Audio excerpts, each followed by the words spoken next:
आजच्या सेशनमध्ये जे आहे ते आपण असेट अलोकेशन स्ट्रॅटेजी जे आहे ते असेट अलोकेशन आपण आजच्या सेशनमध्ये बघणार आहोत.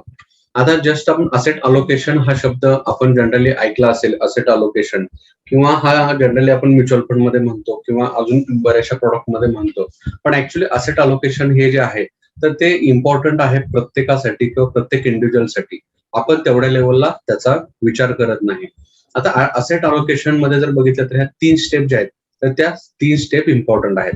So what is asset allocation, म्हणजे पहिल्यांदा असेट अलोकेशन म्हणजे काय तर ते पहिल्यांदा आपण समजून घेऊया आणि त्यानंतर ह्या 3 स्टेप आपण बघूया.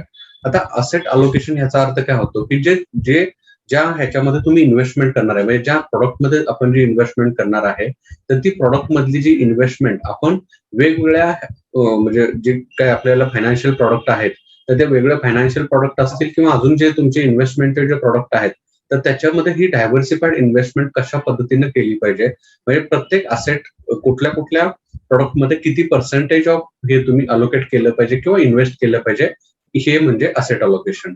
म्हणजे फॉर एक्झाम्पल हे कशावरून ठरतं तर तुमची रिस्क घेण्याची कॅपॅसिटी असेल, तुमचा टाइम फ्रेम असेल, ह्या सगळ्या गोष्टी ज्या आहेत तर त्या ह्याच्यामध्ये आपण बघत असतो. सो इम्पॉर्टंट असेट अलोकेशन म्हणजे काय लक्षात आलं का की जे इन्व्हेस्टमेंट जे आहे ते इन्व्हेस्टमेंटचे जे काही तुमचे वेगवेगळे प्रोडक्ट आज मार्केटमध्ये आहेत तर त्या प्रोडक्टमध्ये तुमच्या गरजेनुसार इन्व्हेस्टमेंट आपण करतो किंवा तुम्हाला लागणाऱ्या वेळेनुसार असेल किंवा अजून कोणत्या गोष्टीनुसार असेल तर ते म्हणजे asset allocation. So asset allocation जे आहे ते असेट अलोकेशन तुम्हाला वेळोवेळी मार्केटमध्ये बघावं लागतं. बिकॉज ऑफ का तर आपण जनरली 99% लोक काय करतात की त्या सिच्युएशननुसार इन्व्हेस्टमेंट करत असतात. समजा फॉर एक्झाम्पल आता जर सिच्युएशन आपण बघितली तर आताच्या सिच्युएशनला आपल्याला म्युच्युअल फंड चांगला वाटतं म्हणून आपण म्युच्युअल फंड मध्ये इन्व्हेस्टमेंट करतो, किंवा अजून 2 वर्षानंतर तुम्हाला गोल्ड चांगलं वाटेल म्हणून आपण गोल्ड इन्व्हेस्टमेंट करणार आहे. मागच्या 4 वर्षापूर्वी आपल्याला एफडी चांगली वाटत होती म्हणून आपण एफडी मध्ये इन्व्हेस्टमेंट करत होतो. सो असेट अलोकेशन हा असा पार्ट आहे की तुम्ही वर्षातून कमीत कमी 2 वेळा तरी 2 ते 3 वेळा तुम्ही हा रिव्ह्यू घेतला पाहिजे तुमच्या इन्व्हेस्टमेंटचा. म्हणजे ज्या वेळेला एखादी समजा आता म्युच्युअल फंड आपल्याला चांगल्या पद्धतीने रिटर्न देतं असं आपण म्हणतोय, पण आफ्टर 3 इयर नंतर कुठली सिच्युएशन आपल्याला माहित नाहीये. सो आफ्टर 3 इयर नंतर 2 वर्षानंतर किंवा प्रत्येक वर्षी वर्षातून 2 वेळा तरी तुम्ही जे काही असेटमध्ये इन्व्हेस्टमेंट केलेली आहे तर त्याचा रिव्ह्यू घेणं हे तुमचा इम्पॉर्टंट पार्ट म्हणजे पडत असतो. ऍज अ फायनान्शियल प्लॅनर म्हणून असेल किंवा ऍज अ इन्व्हेस्टमेंट ऍडवायझर म्हणू शकतो आपण किंवा ऍज अ इन्व्हेस्टर म्हणून. म्हणजे प्रत्येक गोष्टीमध्ये तुम्हाला जे काही असेटमध्ये तुम्ही इन्व्हेस्टमेंट केलेलं आहे तर त्याचं बायफर्गेशन करणं किंवा त्याचा आत्ताचा रेट कशा पद्धतीनं आहे, आत्ताचा सिनेरो कशा पद्धतीनं आहे. जसं फॉर एक्झाम्पल आता ह्याचं जर सिम्पल एक्झाम्पल द्यायचं म्हणलं तर एखादा समजा तुम्ही शेअर्स खरेदी केला. सो शेअर्स खरेदी केल्यानंतर आपण काय बघतो की दर 3 महिन्यानंतर त्याचा जो काही क्वार्टरली रिझल्ट येतो तो दर 3 महिन्यानंतर आपण तो क्वार्टरली रिझल्ट आपण त्या ठिकाणी बघत असतो. म्हणजे काय करतो तर त्या कंपनीच्या शेअरचा रिव्ह्यू घेत असतो. सो तशाच पद्धतीने तुम्ही ज्या इन्स्ट्रुमेंटमध्ये इन्व्हेस्टमेंट केलेले आहे तर त्याचा रिव्ह्यू घेणं पण हे तुम्हाला गरजेचं आहे. मग त्याच्यातून असेट स्विच पण करता आले पाहिजे तुम्हाला. समजा फॉर एक्झाम्पल तुम्ही एखाद्या म्युच्युअल फंडमध्ये इन्व्हेस्टमेंट केलेली आहे आणि तो म्युच्युअल फंड आता परफॉर्म करतोय, पण समजा इन केस ऑफ त्यांनी ज्या निवडलेल्या कंपन्या आहेत, त्यांनी जे निवडलेले सेक्टर आहे तर त्याच्या रिलेटेडचे जर काही बॅड न्यूज आली असेल आणि हे तुम्हाला माहिती असेल तर त्याचा रिव्ह्यू घेणं पण हे तुम्हाला इम्पॉर्टंट आहे. आपण फक्त लोकांना म्युच्युअल फंड सजेस्ट करतो की एसबीआय म्युच्युअल फंड घ्या किंवा अजून टाटाचं म्युच्युअल फंड घ्या किंवा कुठलाही म्युच्युअल फंड सजेस्ट करतो. चालू है ट्रेडिंग के बारे में.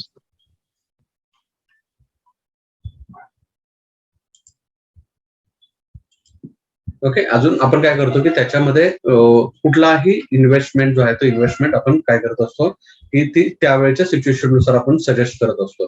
तर ती त्यावेळेच्या सिच्युएशननुसार तुम्ही सजेस्ट केली असेल, पण भविष्यामध्ये त्याच्यामध्ये काही चेंजेस झाले, रूल्स रेग्युलेशन मध्ये काही चेंजेस झाले, आपण आता एखादा म्युच्युअल फंड सजेस्ट केला पण आता त्याच्यामध्ये असणाऱ्या कंपन्या आणि भविष्यामध्ये जर समजा 3 महिन्यानंतर 6 महिन्यानंतर त्याच्यामधल्या कमी जास्त प्रमाणात काही त्या कंपन्यामध्ये झालं असेल तर त्यामुळे इम्पॉर्टंट काय असतं तर असेट अलोकेशन हा इम्पॉर्टंट पार्ट असतो की तुमचा की त्याचं रिव्ह्यू घेणं पण इम्पॉर्टंट असतं. सो असेट अलोकेशन हा पार्ट लक्षात आला की व्हॉट इज असेट अलोकेशन, की जे आपले इन्व्हेस्टमेंटचे जे वेगळे प्रोडक्ट आहेत तर त्या वेगळ्या प्रोडक्टमध्ये आपण ती इन्व्हेस्टमेंट डिव्हायडेड स्वरूपामध्ये करणं आणि त्या कशाच्या पद्धतीने करणं तर ते आपण समजून घेणार आहोत. Is it clear?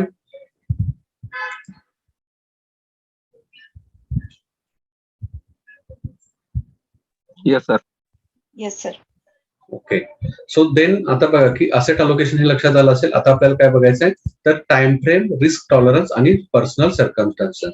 म्हणजे ज्यावेळेला मी असेट अलोकेट करतो, म्हणजे समजा फॉर एक्झाम्पल माझ्याकडे 1 CR रुपीज आहेत, पण 1 CR रुपीज मला किंवा तुमच्याकडे कस्टमरनं 1 CR रुपीज सांगितले की तुमच्याकडे म्हणजे त्याच्याकडे 1 CR रुपीज आहेत आणि ते तुम्हाला इन्व्हेस्टमेंट त्यांचे करायचे. तर त्यातला पहिला पार्ट येतो म्हणजे आपण क्वेश्चन त्यांना विचारतो किती दिवसासाठी. म्हणजे हा जो आहे हा तुमचा काय आहे, तर फर्स्ट पॉइंट आला की टाइम फ्रेम काय आहे. म्हणजे किती दिवसासाठी तुम्ही 1 CR रुपीज टाकणार आहे, 10 साठी टाकणार आहे, 1 वर्षासाठी आहेत, 1 महिन्यासाठी आहेत, का किती दिवसासाठी आहेत, म्हणजे तुमचा टाइम फ्रेम काय आहे. तो पहिला क्वेश्चन येतो की टाइम फ्रेम. म्हणजे ज्यावेळेला तुम्ही असेट निवडता तर ती महत्वाची काय, तर तुमच्या टाइम फ्रेम नुसार निवडली पाहिजे. समजा तुम्ही गोल्ड घेताय तर गोल्ड तुम्ही 1 दिवसासाठी ओव्हरनाईट इन्व्हेस्टमेंट करू शकत नाही किंवा 1 महिन्यासाठी गोल्डमध्ये इन्व्हेस्टमेंट करू शकत नाही किंवा लँडमध्ये तुम्ही 1 वर्षासाठी इन्व्हेस्टमेंट करू शकत नाही. बँकेमध्ये एफडी करायची म्हटली तर ठीक आहे, तुम्हाला 90 दिवसाची किंवा 30 दिवसाची एफडी असते, मग ते त्याप्रमाणे तुम्हाला तिथे रिटर्न मिळतील. पण जर आपण प्रॉडक्ट हा मग त्यानंतर आपण सजेस्ट केला पाहिजे की तुमचा टाइम फ्रेम हा काय आहे. सो कुठलाही क्वेश्चन म्हणजे पहिला तुमचा क्वेश्चन काय असला पाहिजे की ज्यावेळेला ऍज अ फायनान्शियल प्लॅनर म्हणून तुमच्याकडे एखादा व्यक्ती तुम्हाला विचारतोय की माझ्याकडे हे पैसे आहेत, सो पैसे मला इन्व्हेस्ट करायचे. सो फर्स्ट क्वेश्चन काय असला पाहिजे तुमचा, तो टाइम फ्रेम काय आहे, सर तुम्हाला किती दिवसासाठी इन्व्हेस्ट करायचे. मग समजा त्यांना 1 CR रुपीज आहे, ते पुढचे 20 वर्ष लागणार नसतील, त्यांना मुलाच्या शिक्षणासाठी ठेवायचे आहेत. सो 20 वर्ष 18 वर्षानंतर जे काही पैसे लागणार आहेत, अशा केसमध्ये मग तुम्हाला ते पैसे तुम्ही एफडी त्या ठिकाणी नाही सजेस्ट करू शकत. मग त्या ठिकाणी तुम्हाला म्युच्युअल फंड तुम्ही सजेस्ट करू शकता. म्हणजे महत्वाचा येतो तो तुमचा टाइम फ्रेम येतो. सो कधीही इन्व्हेस्टमेंट तुम्ही एखाद्याला सजेस्ट करत असताना किंवा एखादा इन्व्हेस्टर तुमच्याकडे विचारतोय किंवा ऍज अ इन्व्हेस्टर म्हणून तुम्ही इन्व्हेस्टमेंटचा विचार करताय, सो ते पैसे मी किती दिवसासाठी इन्व्हेस्ट करणार आहोत. समजा माझ्याकडे 1 CR आलेत किंवा माझ्याकडे 10 लाख रुपीज आलेत आणि मला ते इन्व्हेस्ट करायचे आहेत, सो मला ते पैसे किती दिवसानंतर लागणार आहेत. म्हणजे फर्स्ट काय येतो, तो तुमचा टाइम फ्रेम. सो महत्वाचं इम्पॉर्टंट काय, तर तुम्ही त्याच्यामध्ये टाइम फ्रेम हा बघितला पाहिजे की ज्यावेळेला पैसे आपण इन्व्हेस्ट करत असतो तर त्यावेळेला इम्पॉर्टंट आहे तो तुमचा टाइम फ्रेम. त्यानंतर येतो तो म्हणजे रिस्क टॉलरन्स. आता what is risk tolerance? Risk म्हणजे काय, तर बघा की आपल्याला वेगळे रिस्कचे प्रोडक्ट म्हणजे किंवा वेगळे प्रोडक्ट आज आपण मार्केटमध्ये बघतो. तर प्रत्येकाची रिस्क घेण्याची कॅपॅसिटी काय कशा पद्धतीची आहे, सो तशा पद्धतीचा तुम्हाला प्रोडक्ट हा त्यांना समोरच्याला सजेस्ट करता आला पाहिजे. आता ही रिस्क कॅल्क्युलेट कशी करायची, परवाच्या सेशनमध्ये हा थोडासा आपण डिस्कस केलेला होता पॉईंट, की बघा की आपलं एज इन्क्रीज होतं म्हणजे एज वाढतं, तसं रिस्क घेण्याची कॅपॅसिटी जी आहे ती तुमची कमी होत जाते. मग तुम्ही यंग एज मध्ये असाल, म्हणजे आता त्याच्यामध्ये एजचं जर आपण बायफर्गेशन केलं की सरासरी आपण म्हणतो 25व्या वर्षी काय करतो व्यक्ती पैसे अर्निंग करायला सुरुवात करतो. सो 25 to 45 आपण म्हणू शकतो की 25 to 45 हा तुमचा रिस्क घेण्याचा कालावधी आहे. म्हणजे इथं तुम्ही त्यांना सजेस्ट काय करू शकता, थोडंसं रिस्की असेट्स मध्ये जरी इन्व्हेस्टमेंट केली तरी पण तुम्ही ह्याला हा प्रॉडक्ट जो आहे तो हा सजेस्ट करू शकतो. सो 25 एज आपण म्हणजे 100 मायनस एज हे परवाच्या सेशनमध्ये बघितलेलं होतं. पण ह्याच्यामध्ये आपल्याला काय बघायचं, तर 25 to 45. सो ह्याच्यामध्ये थोडंसं तुम्ही रिस्क ओरिएंटेड म्हणजे इक्विटी प्रोडक्ट असेल, 100% इक्विटी ओरिएंटेड इन्व्हेस्टमेंट ओके, किंवा एखादा स्मॉल कॅपचा फंड तुम्ही इथे सजेस्ट करू शकताय. सो 25 to 45 बिकॉज ऑफ का, तर मग ह्याच्यानंतर तो महत्वाचा टाइम फ्रेम पण विचारायचा, म्हणजे तुम्हाला किती दिवसासाठी पैसे इन्व्हेस्ट करायचे. पण प्रत्येकाच्या एज कॅटेगरीनुसार तुम्हाला त्याची इन्व्हेस्टमेंट पण बायफर्गेट करता आली पाहिजे.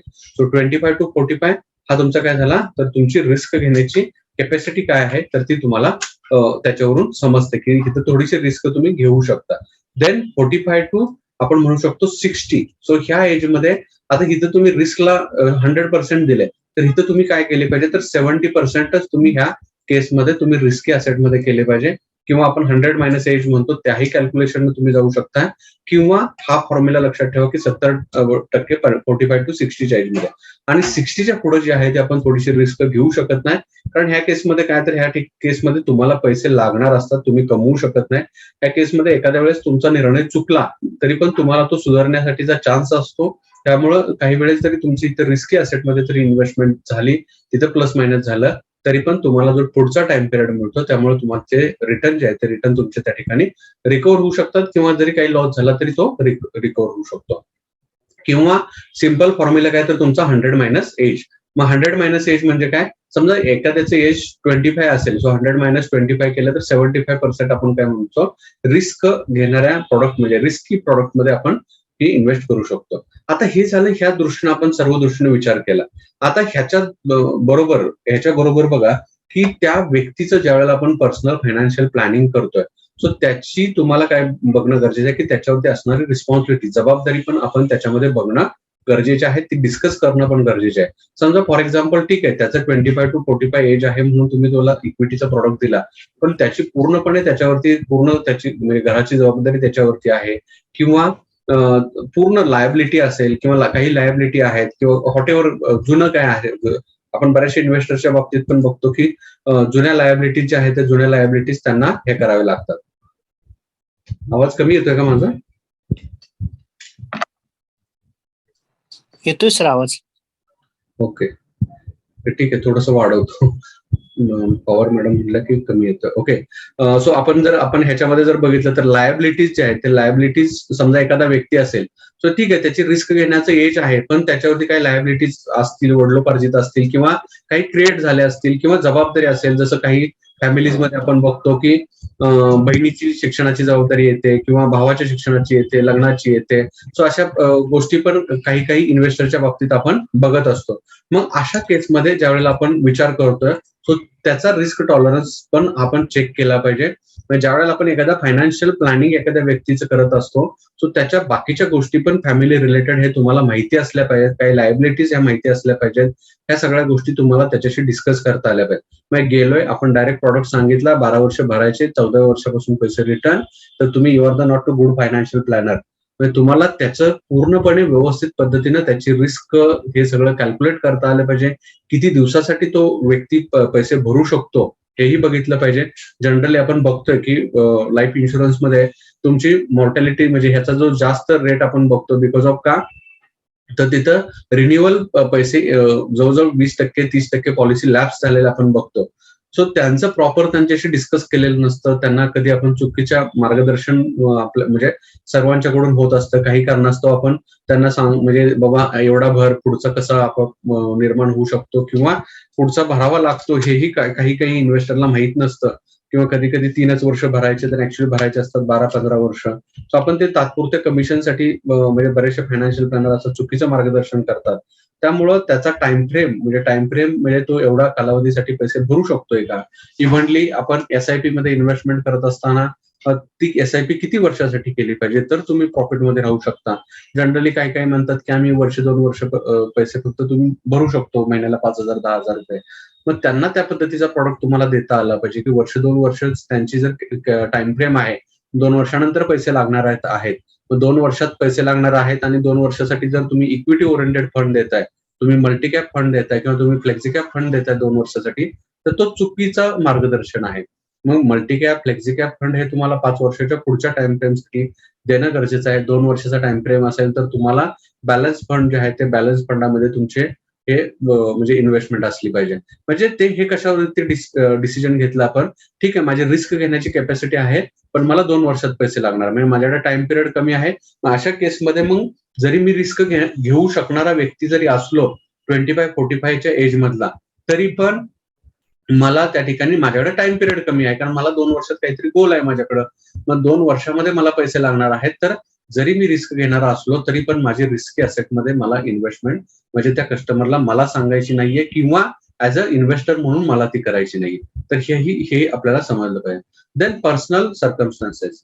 पर्सनल म्हणजे काय बघा की प्रत्येकाचं लाईफ आपण म्हणतो की प्रत्येकाचं वेगळं आहे, प्रत्येकाचा इन्कम वेगळा आहे, प्रत्येकाचा एक्सपेन्स वेगळा आहे. प्रत्येक व्यक्ती म्हणजे जरी तुम्ही एका घरामध्ये जरी एकत्र कुटुंब पद्धतीत जरी आपण राहत असलो तरी प्रत्येकाचा आपण इन्कम वेगळा बघतो किंवा प्रत्येकाचा खर्च करण्याची स्टाईल पण वेगळी असते.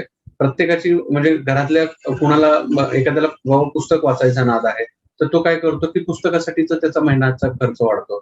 एखाद्याला प्रत्येक महिन्याला नवीन ड्रेस घ्यायचे असतात त्यासाठीचा खर्च असतो. एखाद्याला नेटवरती जास्त सर्फिंग करतो त्यासाठीचा त्याचा खर्च जास्त असतो. म्हणजे एका फॅमिलीमध्ये जरी असलो तरी प्रत्येकाचा खर्च वेगळा बघायला मिळतो. इन्कम प्रत्येकाचा वेगळा असतो. कोण जॉब करतो, कोण बिझनेस करतोय, कोण सेल्फ एम्प्लॉईड आहे. प्रत्येकाचा इन्कम म्हणजे एकत्र फॅमिली असली तरी आपण बघतो की इन्कम वेगळा असतो, खर्च वेगवेगळ्या स्वरूपाचा प्रत्येकाचा असतो. आणि जर सेपरेट फॅमिली जर आपण बघितल्या तर सेपरेट फॅमिलीत तर 100% असतो. प्रत्येक फॅमिलीचा जरी आपण हिशोब केला तरी प्रत्येक जरी तुम्ही शेजारी जरी राहत असला किंवा एका घरातले जरी आपण म्हणतो की सख्खे भाऊ जरी असले तरी पण त्यांचा इन्कम वेगळा असतो, त्यांची खर्च करण्याची स्टाईल वेगळी असते, प्रत्येकाचा माइंडसेट वेगळा असतो. सो तशा पद्धतीनं कोणत्या खर्चाला महत्व द्यायचं किंवा कोणत्या गोष्टीला महत्व द्यायचं हे त्यांच्यावरती डिपेंड असतं. सो तिथं आपण त्यांना अडवू शकत नाही. मग त्या केसमध्ये त्यांच्या योग्यतेनुसार त्यांना तुम्हाला पर्सनल ह्याच्यानुसार तुम्हाला त्यांना इन्व्हेस्टमेंट सजेस्ट करता आली पाहिजे. म्हणजे मला असं वाटतंय की बाबा ठीक आहे, मला असं वाटतंय की त्या व्यक्तीनं हे प्रॉडक्ट घेतले पाहिजेत, पण त्याचा अप्रोच वेगळा आहे की त्याला थोडंसं रिस्की साईडला जायचंय किंवा त्यांना आता नको, त्यांना 20 वर्षानंतर रिटायरमेंट पाहिजे किंवा एखाद्याला आपण सांगतो की तुमचे 60 वर्षानंतर तुम्ही रिटायर होऊ शकता. पण ठीक आहे, त्याचा इन्कम चांगला आहे, 25व्या वर्षी तो आता ₹1,00,000 सॅलरी घेतो आणि त्याला वाटतं की मला वयाच्या 40व्या वर्षीच रिटायर व्हायचंय. मग त्याला त्या पद्धतीने तुम्हाला सांगता आलं पाहिजे. मग त्याचा पर्सनल हेतू जो आहे तो इन्व्हेस्टमेंटच्या साठीचा हा तुम्हाला त्याच्या मागचा शोधता आला पाहिजे. आणि इन्व्हेस्टमेंट करत असताना किंवा एखाद्याची आपण इन्व्हेस्टमेंट घेत असताना ह्या सगळ्या गोष्टी ज्या आहेत ह्या डीपली पण आपण बघितल्या पाहिजेत की त्यांची खर्च करण्याची स्टाईल कशा पद्धतीची आहे, त्याची लाईफस्टाईल कशा पद्धतीची आहे. जर तुम्ही एवढ्या डीपली जर व्यवस्थित सांगताय तर निश्चितपणे आयुष्यामध्ये त्याला कुठला फायनान्शियली आपण म्हणू शकतो की प्रॉब्लेम त्याच्यामध्ये क्रिएट होऊ शकत नाही. म्हणजे एखाद्याची लाईफस्टाईल 2 ए आणि बी व्यक्ती आहेत आणि ए ची लाईफस्टाईल आपण म्हणू शकतो की सिंपल टाईपमध्ये तो राहतोय आणि बी ची लाईफस्टाईल जी आहे ती थोडीशी वेगळ्या स्वरूपाची आहे की जी खर्चाच्या रिलेटेडची आहे.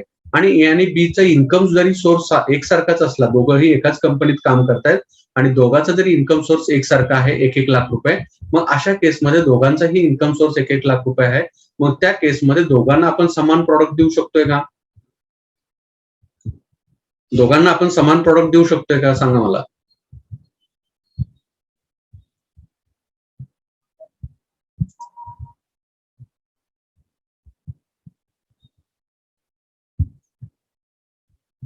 आता क्वेश्चन लक्षात आला तुमच्या? नाही सर देऊ शकत, नाही वेगवेगळे देऊ असतात. शकत, बरोबर. म्हणजे का तर डिपेंड्स ऑन त्यांची लाईफस्टाईल किंवा खर्च करण्याची स्टाईल म्हणू शकतो किंवा त्यांचं राहणीमान भविष्यामध्ये लागणारे नीड्स ह्या त्यांच्या वेगळ्या असतील. त्यामुळे जरी एकाच कंपनीमध्ये तुम्ही जर असा सेमिनार घेताय, एकाच ह्याच्यामध्ये तुम्ही सांगताय, तर त्याचे पर्सनल अटॅचमेंट किंवा पर्सनल ह्या सगळ्या गोष्टी तुम्हाला त्याच्याशी डिस्कस करता आल्या पाहिजेत, रीड करता आल्या पाहिजे. जसं आपण एखाद्या डॉक्टरकडे गेलो की आपण तिथं ओपनली सगळ्या गोष्टी आपण डिस्कस करत असतो.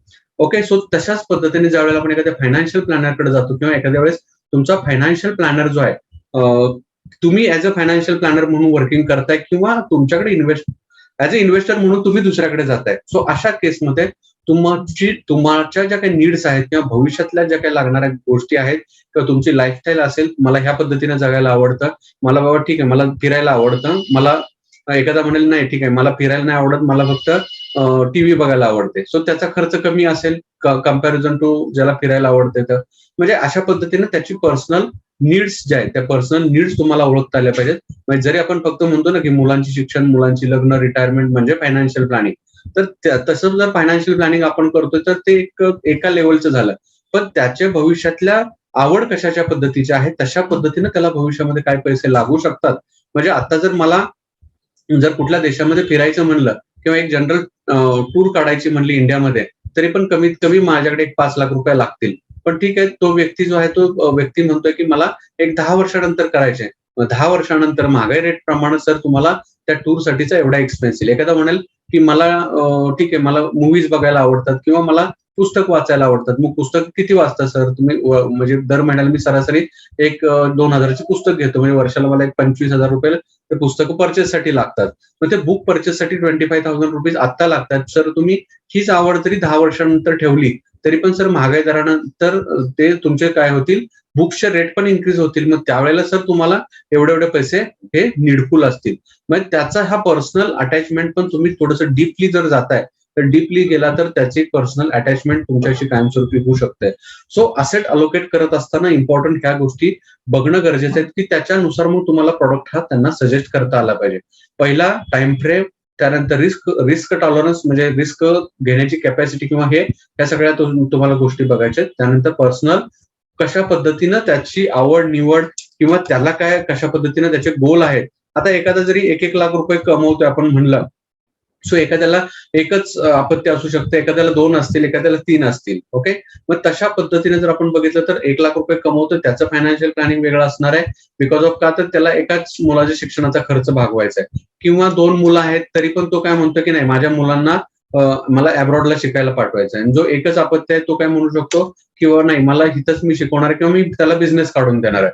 मग त्या पद्धतीनं तुम्हाला त्याचं पर्सनल हे म्हणू शकतो की अटॅचमेंट कुठल्या दृष्टीनं आहे, तर त्या पद्धतीने त्याचे गोल तुम्हाला डिसाईड करता आले पाहिजे. प्रत्येकालाच आपण ते जर सांगत बसलो मुलांचं शिक्षण, लग्न आणि रिटायरमेंट, तर तुम्ही प्रॉपर फायनान्शियल प्लॅनर म्हणून नाही वर्किंग करू शकत. सो त्याच पद्धतीनं तुम्हाला जी असेट आहे ते असेट तुम्हाला त्याच्यामध्ये डिवाइड करता आले पाहिजे. मग असेट अलोकेशन करत असताना मग कुठले कुठले प्रोडक्ट आहेत हा पुढचा क्वेश्चन आहे. मग ते आपण प्रोडक्ट हळूहळू बघत जाऊया. So clear this slide.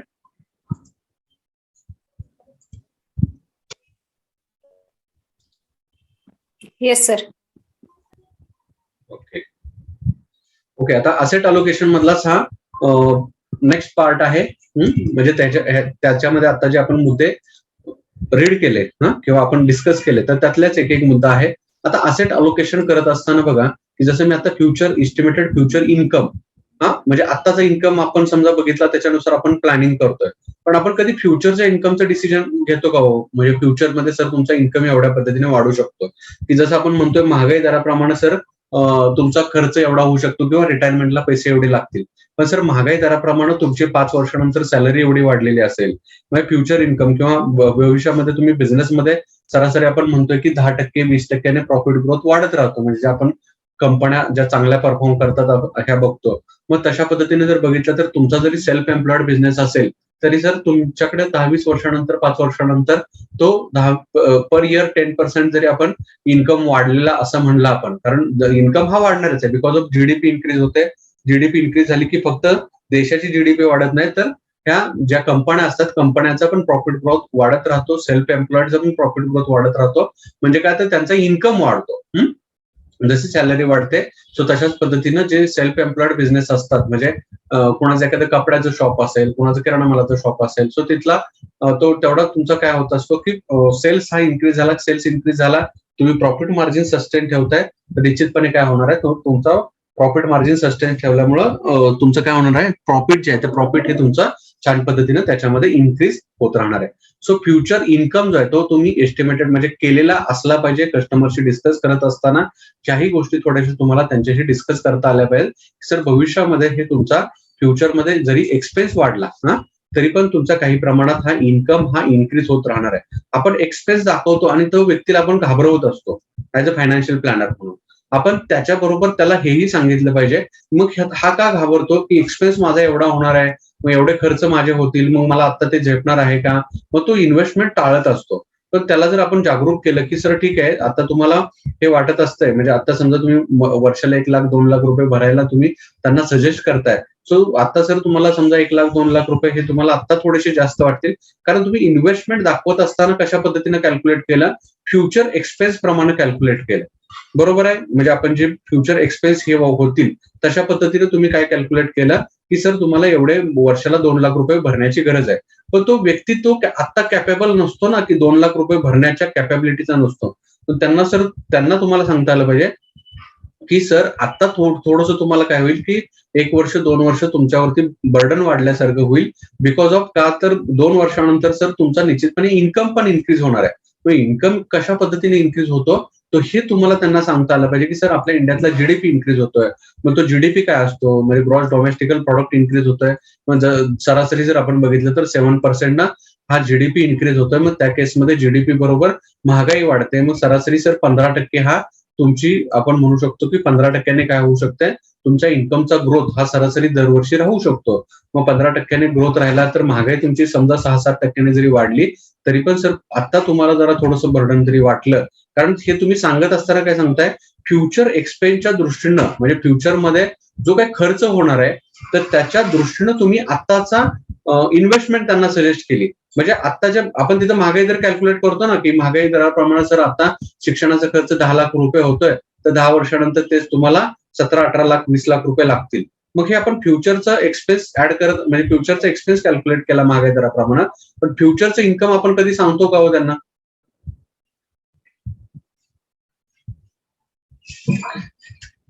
कधी सांगतो का आपण, येस ऑर नो?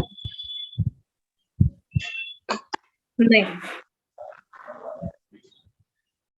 नाही सांगत ना.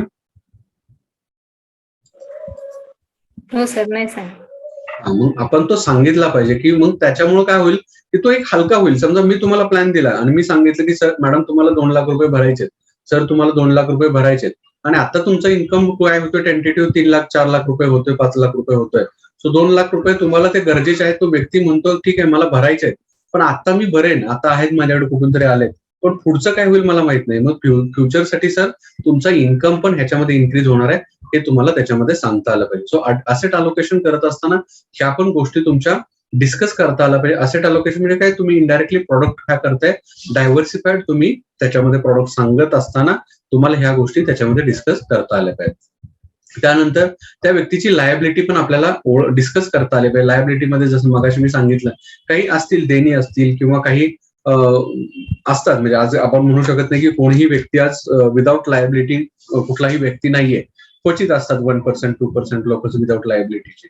पण जनरली लायबिलिटीज हे आपल्याला मार्केटमध्ये असलेल्या आपल्याला बघायला मिळतात. मग त्या लायबिलिटीजचं तुम्हाला त्याला सोल्युशन सांगता आलं पाहिजे, त्याचे डिस्कस केलं पाहिजे की जरी आता बरेच जण काय करतात, लायबिलिटी आहेत म्हणून इन्व्हेस्टमेंट टाळत असतात. हे मला देणी आहेत आणि मला आता पैसे माझ्याकडे नाहीयेत. असे बरेचसे आपण इन्व्हेस्टर बघतो की माझा हा कर्जाचा हप्ता चाललाय किंवा ह्याच्यात हे चाललंय. असतात 100% असतात. तुम्ही ज्या वेळेला कस्टमरकडे जातो तो कस्टमर म्हणतो नाही मी घर घेतलंय, गाडी घेतली, माझा हप्ता एवढा जातोय. म्हणजे त्या लायबिलिटीची कारणं ते पुढे देत असतात. पण त्यांना त्या लायबिलिटीच्या कंपॅरिझन मध्ये तुम्ही इन्व्हेस्टमेंट जर करताय, सर तुमची लायबिलिटी ठीक आहे, महिन्याला तुमची 10,000ची लायबिलिटी आहे. तर ऍक्च्युअली लायबिलिटी तुम्ही 10च्या ऐवजी 15 पकडा. की लायबिलिटी सर तुमची 15,000ची लायबिलिटी आहे असं पकडा. वरचे 5,000 रुपये आहेत ते तुम्ही इन्व्हेस्टमेंट म्हणून ह्या प्रॉडक्टमध्ये टाका, की ज्या वेळेला सर लायबिलिटीला तुम्ही जेवढे पैसे तुम्ही पेड करणार आहे, तर तेवढ्याच अमाऊंटचे सर तुमची इकडे असेट तयार झाली असेल त्या 5,000 रुपयांना. मग त्याचं कॅल्क्युलेशन आपण एखाद्या सेशनला घेऊया की ते कशा पद्धतीने असतं. मग लायबिलिटीचं ज्या वेळेला आपण एखादा इन्व्हेस्टर आपल्याला सांगतोय, सो तशा केसमध्ये त्याला लायबिलिटी इन्क्रीज करून थोडीशी इन्व्हेस्टमेंट ओरिएंटेड तुम्ही त्याचं थिंकिंग करणं गरजेचं आहे. त्यानंतर जे आहे ते फायनान्शियल गोल. सो फायनान्शियल गोल म्हणजे काय, तर फायनान्शियल गोल हे तुम्ही त्याचे डिसाइडेड करणं गरजेचं आहे. हे कॉमन आहे, हे तुम्हाला माहिती आहे की फायनान्शियल गोल कशा पद्धतीने आपण कॅल्क्युलेट करतो किंवा कशा पद्धतीने केले पाहिजेत. की त्याच्यामध्ये इन्फ्लेशन ऍड करतो, त्याच्या भविष्यामध्ये लागणाऱ्या ज्या काही नीड्स आहेत सो त्याच्या प्रमाणे आपण त्याचे फायनान्शियल गोल डिसाइडेड करतो. सो फायनान्शियल गोल हे सिम्पल वेनं तुम्ही सांगत असताना महत्वाचं इन्कम एक्सपेन्स हे पण त्याच्यामध्ये ऍड करा. आणि then asset. Okay, then asset वेगवेगळ्या प्रकारचे जे काही असेट अलोकेशन आहेत किंवा त्याची असणारी आत्ताची असेट ही कुठल्या पद्धतीचे आहेत. म्हणजे आत्ताचा आपण कधी विचार करत नाही. आपण जनरली काय करतो, आपण आपला प्रॉडक्ट सांगत असतो, पण आता कुठल्या प्रॉडक्टमध्ये त्याचे इन्व्हेस्टमेंट आहे. म्हणजे इनडायरेक्टली आपण ते असेटच म्हणतो ना, माझी म्युच्युअल फंडमध्ये इन्व्हेस्टमेंट आहे म्हणजे इनडायरेक्टली काय झाली, तर ती माझ्यासाठीची असेट झाली. माझ्यासाठी गोल्डमध्ये इन्व्हेस्टमेंट आहे तर ती माझ्यासाठीची असेट झाली. सो ती असेट पण तुम्हाला डिस्कशन करता आली पाहिजे किंवा त्याच्याकडून ती जाणून घेता आली पाहिजे. की जर एखाद्याकडे ऑलरेडी म्युच्युअल फंड आहे, एसआयपी आहे, तुम्ही फक्त म्युच्युअल फंड एसआयपी सांगताय. ऑलरेडी एखाद्याकडे लाईफ इन्शुरन्स आहे, मुबलक स्वरूपामध्ये आहे आणि त्यांना लाईफ इन्शुरन्स तुम्ही अजून देताय, तर त्या केसमध्ये मग आपण फायनान्शियल प्लॅनर म्हणून आपण काय झालं, चुकीचं मार्गदर्शन करतोय हे तुम्ही त्याच्यातून समजून घेऊ शकता. त्यामुळं असेट्स अलोकेशन करण्याच्या आधी एक्झिस्टिंग असेट जे आहेत, ते एक्झिस्टिंग असेटचा पण तुम्ही त्याच्यामध्ये स्टडी केला पाहिजे की एक्झिस्टिंग असेट माझ्या त्या कशा पद्धतीच्या आहेत आणि त्या एक्झिस्टिंग असेटनुसार तुम्हाला त्यांना पुढचा प्रॉडक्ट हा सांगता आला पाहिजे. मग एखाद्याकडे समजा गोल्ड मोठ्या प्रमाणात इन्व्हेस्टमेंट आहे आणि त्यांना तुम्ही गोल्ड बॉन्ड विकताय, तर हे तुमचं चुकीचं आहे. मग त्यांना विचारू शकता, सर पर्सेंटेज ऑफ असेट म्हणजे तुमची गोल्डमध्ये किती असली पाहिजे. मग त्याच्यावरती आपण एखाद्या सेशनला डिस्कस करू की मग समजा गोल्ड पण आपल्या पोर्टफोलिओमध्ये असलं पाहिजे, पण किती पर्सेंटेज असलं पाहिजे, आपल्या पोर्टफोलिओ व्हॅल्यूचे किती पर्सेंट असलं पाहिजे. मग आता फॉर एक्झाम्पल जर आपण एखादा ए व्यक्ती बघितला आणि ए व्यक्तीची समजा 2 करोडची असेट आहे, काही पेपर असेटमध्ये असेल, काही फिजिकल असेटमध्ये असतील. आता 2 करोडची असेट आहे समजा, फॉर एक्झाम्पल 2 करोडमध्ये त्याचे गोल्डमध्ये किती इन्व्हेस्टमेंट आहे, त्याची म्युच्युअल फंडमध्ये किती इन्व्हेस्टमेंट आहे, त्याची बँकेमध्ये किती इन्व्हेस्टमेंट आहे, त्याची लँडमध्ये किती इन्व्हेस्टमेंट आहे. घर हे गुंतवणुकीचं साधन नाहीये, घराचं व्हॅल्युएशन त्या असेटमध्ये घेऊ नका, कारण ते घर विकून काय ते भविष्यामध्ये त्या बाकीच्या गोष्टी करणार नाहीयेत. मग जी लिक्विड असेट ते करू शकतात अशी, म्हणजे समजा ठीक आहे एखाद्या ठिकाणी त्यांनी जागा घेतलेली आहे आणि ते विकू शकतील ते, की त्याच्याशी त्यांची एक इमोशनल अटॅचमेंट नाहीये, पण घराची थोडीशी इमोशनल अटॅचमेंट असते, ते विकून काही मुलाच्या शिक्षणाची कोणी फी भरत नाही. मग ज्या असेट ज्या आहेत त्या असेट तुम्ही लिक्विड करू शकताय. असा असेट कुठले आहेत सर तुमच्याकडे लिक्विड करणाऱ्या, म्हणजे उद्या ते सेल करून कुठं जे नीड लागणार आहे सो तशा पद्धतीने ते भागवू शकतात. अशा असेटचा पण तुम्ही त्याच्याकडून स्टडी करता आला पाहिजे किंवा तो विचारता आला पाहिजे आणि मग ह्याच्यानुसार ह्या सगळ्या गोष्टी करून तुम्ही त्यांना असेट अलोकेशन दिलं पाहिजे. म्हणजे ह्याच्यामध्ये एक्सपेन्स, फ्युचरमध्ये असणारे एक्सपेन्स बघितला, फ्युचरमध्ये आपण होणारा इन्कम जो वाढणार आहे तो आपण समजून घेतला.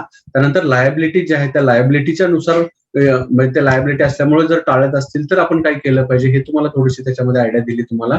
आणि लायबिलिटीज आहेत त्या लायबिलिटीला पण तुम्हाला ऍज अ फायनान्शियल प्लॅनर म्हणून सोल्युशन देता आलं पाहिजे की ठीक आहे एखाद्यावरती समजा आहे कर्ज, मग कर्ज आहे तर त्याला त्याच्यातून बाहेर येत असताना त्याने कशा पद्धतीने इन्व्हेस्टमेंट केली पाहिजे तर ते तुम्हाला त्याच्यामध्ये सांगता आलं पाहिजे किंवा आयडिया देता आली पाहिजे. तो बरेच जण ठीक आहे आपण त्या पॉइंटवरती मी डीपली परत पूर्ण सेशन तो पॉइंट पेंडिंग असतोय आपण. सो फायनान्शियल गोल हे त्याचे डिस्कस करता आले पाहिजे आणि सगळ्या गोष्टीमध्ये एक्झिस्टिंग असेट पण बघा आणि मग तुमचं प्रॉपर असेट अलोकेशन तुम्ही याच्यामध्ये हे क्रिएट करू शकता. सो आज आपण आजच्या सेशनमध्ये काय बघितलं तर असेट अलोकेशन करत असताना हे कशा पद्धतीने केलं पाहिजे, कुठल्या गोष्टी बघितल्या पाहिजे, त्याचा time frame, risk, personal circumstances, त्याच्यामध्ये ह्या सगळ्या गोष्टी असेट अलोकेशन मध्ये बघत असताना फ्युचर एक्सपेन्स बरोबर फ्युचर इन्कम जो आहे तोही आपण डिस्कस केला पाहिजे. लायबिलिटी, फायनान्शियल गोल आणि असेट या सर्वांचं मिळून मग काय होतं तर तुमचं असेट अलोकेशन होतं. ओके, सो अशा पद्धतीने आता ह्याच्यात प्रोडक्ट वगैरे कुठले आहेत, सेव्हिंग इन्व्हेस्टमेंट प्रोडक्ट किंवा अजून ज्या बऱ्याचशा गोष्टी आहेत त्या आपण नेक्स्ट सेशनला आपण घेणार आहोत. ओके, सो आजच्या सेशनमध्ये काय होतं इम्पॉर्टंट असेट अलोकेशन.